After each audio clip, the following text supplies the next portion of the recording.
বাংলাদেশকে অস্থিতিশীল করার জন্য এবং বাংলাদেশকে বিশ্বের কাছে একটা নেতিবাচকভাবে উপস্থাপন করার জন্য মাজারে হামলা শুরু করেছে।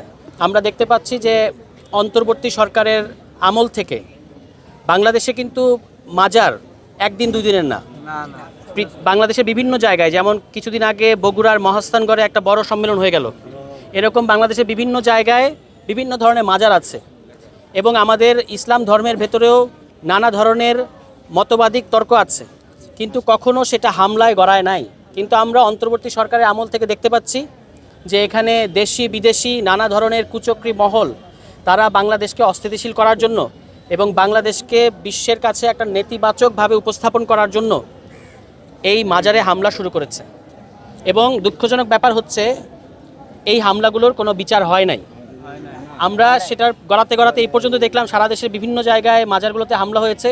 সেটা এখন ঢাকার এই অন্যতম প্রধান একটি মাজার, যেটা অত্যন্ত পুরনো এবং ঐতিহ্যবাহী, এখানেও কিন্তু হামলা হলো এবং সেটা ওরসে প্রকাশ্যে সবার সামনে যখন ওরস চলছে তখন তাদের উপর হামলা করা হয়েছে এবং পুলিশের একটা নিষ্ক্রিয় ভূমিকা আমরা দেখতে পেয়েছি।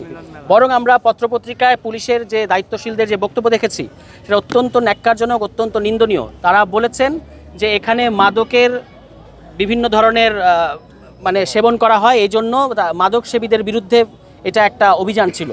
তো আমাদের প্রশ্ন হচ্ছে, মাদক সেবীদের বিরুদ্ধে যদি কোনো অভিযান চালাতেই হয় সেটা পুলিশ প্রশাসন আছে, এই ধরনের কারা আসলো যারা এসে আমাদের ভক্তবৃন্দদের উপর এইভাবে হামলা করলো এবং মহিলাদেরকে মেরেছে, দান বাক্স ছিনতাই করেছে, এই কাজগুলো করেছে।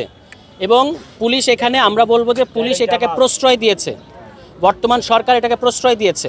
এর আগে আপনারা জানেন যে কুষ্টিয়ার ফিলিপনগরে ওখানে একজন পীরের আস্তানায় সরকার দলের বিভিন্ন ধরনের ছাত্রদল, স্বেচ্ছাসেবক দল সহ বিএনপির বিভিন্ন অঙ্গ সংগঠনের ব্যক্তিদের নেতৃত্বে একটি হামলা পরিচালিত হয়েছে এবং সেখানে একটা হত্যাকাণ্ডও ঘটেছে।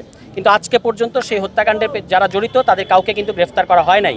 বরং এই যে হামলাকারীদের রাজনৈতিক পরিচয় স্পষ্ট থাকার পরেও এই ঘটনাকে মব কিংবা এরকম নাম দিয়ে ওই প্রকৃত যারা অপরাধী তাদেরকে আড়াল করার চেষ্টা করা হয়েছে। এটা অত্যন্ত নিন্দনীয় এবং আমরা মনে করি যে সরকার এবং সরকারের বিভিন্ন ধরনের যারা স্টেক হোল্ডার আছে তারা নানাভাবে এই ধরনের হামলার ঘটনাগুলোকে উস্কানি দিচ্ছে।